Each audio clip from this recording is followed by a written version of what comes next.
क्या आप भारत के सबसे ताकतवर मुस्लिम धर्मगुरु का नाम जानते हैं? शामिली में पैदा होने वाले मौलाना साद आज भारत ही नहीं दुनिया के सबसे मशहूर आलिम हैं। वो दुनिया के सबसे बड़े धार्मिक संगठन तबलीगी जमात के अमीर हैं। बिजनेस इनसाइडर के सर्वे के मुताबिक तबलीगी जमात में जुड़ने वाले लोगों की संख्या 50 करोड़ से अधिक है। अमेरिका से लेकर रूस, जापान, इंडोनेशिया और फ्रांस के हर शहर में इसकी शाखाएं फैली हुई हैं। दुनिया के 200 से अधिक देशों में तबलीगी जमात के लोग मौजूद हैं। तबलीगी जमात की स्थापना मौलाना साद के परदादा मौलाना इलियास ने सन 1926 में की थी। ये भारत ही नहीं दुनिया की पहली गैर राजनीतिक इस्लामिक संस्था है जिसका मकसद इस्लाम का प्रचार प्रसार करना है। मौलाना साद की तबलीगी जमात में विभिन्न देशों के सांसद, मंत्री, प्रधानमंत्री और कारपोरेट जगत के लाखों लोग जुड़े हुए हैं। दुनिया में तबलीगी जमात के अलावा कोई संगठन ऐसा नहीं जो बिना किसी प्रचार प्रसार के करोड़ों लोगों को इकट्ठा कर ले। बांग्लादेश के ढाका में होने वाले सालाना समारोह में हर साल 1 करोड़ से अधिक लोग जमा हो जाते हैं। 10 मई 1965 को कांधला में जन्मे मौलाना साद को दुनिया के 500 सबसे प्रभावशाली मुसलमानों की लिस्ट में जगह दी जा चुकी है। वो 1995 में ही तबलीगी जमात की मजलिसे शूरा के तीसरे सबसे बड़े सदस्य बन गए थे। मौलाना साद के जन्म के 8 साल बाद ही इनके पिता हारून का इंतकाल हो गया था। बहुत कम लोग जानते हैं कि मौलाना साद के पहले उस्ताद मौलाना अली मियां नदवी थे। उन्होंने ही मस्जिद नबवी में मौलाना साद को इब्तिदाई तालीम दी थी। हयातुस सहाबा को उर्दू में मुरत्तब करने वाले मौलाना इलियास मौलाना साद के उस्ताद थे। ये किताब आज भी दुनिया में बिकने वाली उर्दू की सबसे बड़ी किताब है। मौलाना साद का सिलसिला नसब इस्लाम के पहले खलीफा हजरत अबू बकर से जाकर मिलता है। मौलाना साद ने दिल्ली के काशिफुल उलूम मदरसे में तालीम हासिल की और 1986 में फरागत हासिल करने के बाद दीन का काम करने लगे। ये भारत के उन चुनिंदा लोगों में से हैं जिन्होंने इस्लाम की तबलीग के लिए पूरी दुनिया का सफर किया। रूस, जर्मनी, फ्रांस और अफ्रीका के जंगलों में भी इनके चाहने वाले मौजूद हैं। तबलीगी जमात की स्थापना उस वक्त हुई जब देश में शुद्धि आंदोलन अपने उरूज पर था। ये वही आंदोलन था जिसने इस्लाम के खिलाफ सबसे ज्यादा किताबें लिखवाई और मुसलमानों को गैर मुस्लिम बनाने का मंसूबा बनाया। ये वही साल था जब अंग्रेजों ने मुल्क शाम पर कब्जा करके उसे 3 हिस्सों में तकसीम कर दिया। तबलीगी जमात की स्थापना करने वाले मौलाना इलियास दारुल उलूम देवबंद के छात्र थे। पाकिस्तान के पूर्व राष्ट्रपति फारूक अहमद खान और मोहम्मद रफीक तर्रार भी तबलीगी जमात का हिस्सा थे। तबलीगी जमात ने अंतर्राष्ट्रीय स्तर पर बड़े ही गहरे असरात मुरत्तब किए। अमेरिका और ब्रिटेन ने तबलीगी जमात को प्रतिबंधित करने की बहुत सी कोशिशें की। ब्रिटिश सरकार द्वारा इसके लिए भारत में बहुत से खुफिया अभियान चलाए गए। बहुत कम लोग जानते हैं कि तबलीगी जमात का पहला इज्तिमा 1946 में हुआ और इसकी पहली विदेशी जमात 1964 में युगांडा गई। इतिहासकारों के मुताबिक ये इस्लाम की तबलीग के लिए भारत से युगांडा जाने वाला दुनिया का पहला समूह था। तबलीगी जमात पहला संगठन है जिसने सरकारों को बदले बगैर ही देशों को मुसलमान बना दिया।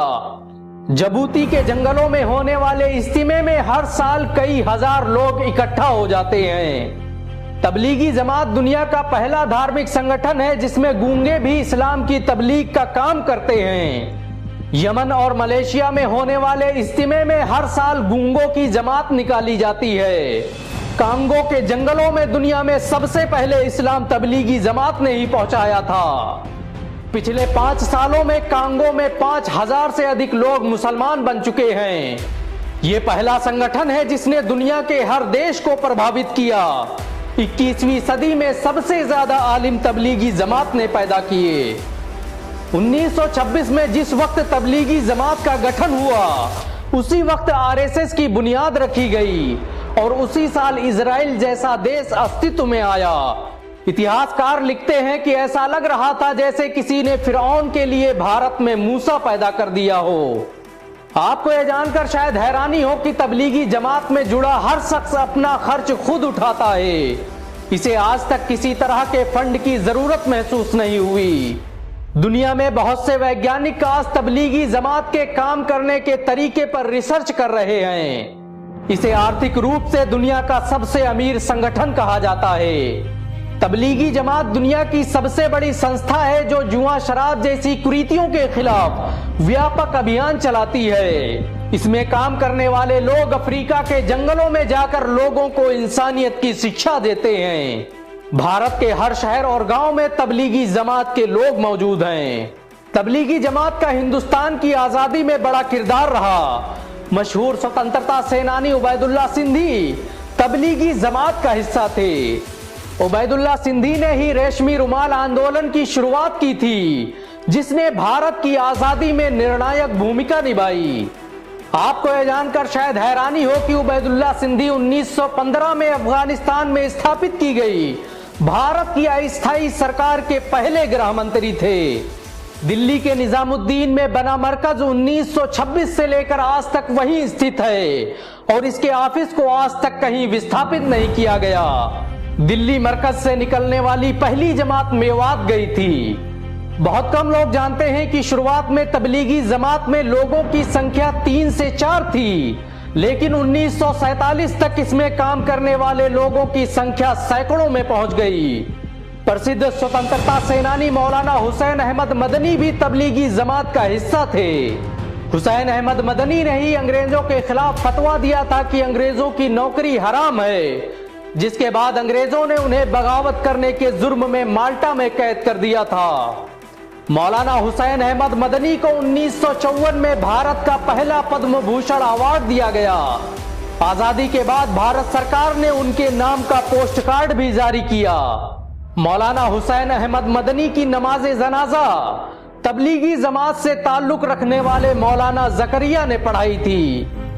आपके लिए यह हैरानी की बात हो सकती है कि आजादी के महान नायक और भारत के तीसरे राष्ट्रपति जाकिर हुसैन तबलीगी जमात का हिस्सा थे। वो अक्सर तबलीगी जमात के अधिवेशन में शामिल होते रहते थे। ब्रिटेन के ड्यूसबरी से आज पूरे उत्तरी यूरोप को तबलीगी जमात द्वारा नियंत्रित किया जाता है। तबलीगी जमात दुनिया का सबसे बड़ा संगठन है, जिसके जरिए अब तक लाखों लोग इस्लाम कबूल कर चुके हैं। इसे विश्व का सबसे बड़ा समाज सुधारक आंदोलन भी कहा जाता है। तबलीगी जमात हर तरह की हिंसा का विरोध करती है। मौलाना साहब की ताकत का अंदाजा इसी बात से लगाया जा सकता है कि दुनिया भर की सरकारों में उनके समर्थक मौजूद हैं। अरब देशों में मौलाना साहब को बड़ी ही इज्जत की निगाहों से देखा जाता है। उनके एक इशारे पर मुसलमान अपना सब कुछ कुर्बान कर सकते हैं। क्या आप तबलीगी जमात का समर्थन करते हैं? नीचे कमेंट में जरूर बताएं। अगर एक मुसलमान होने के नाते आपको गर्व महसूस हुआ हो तो इस वीडियो को लाइक और शेयर जरूर करें।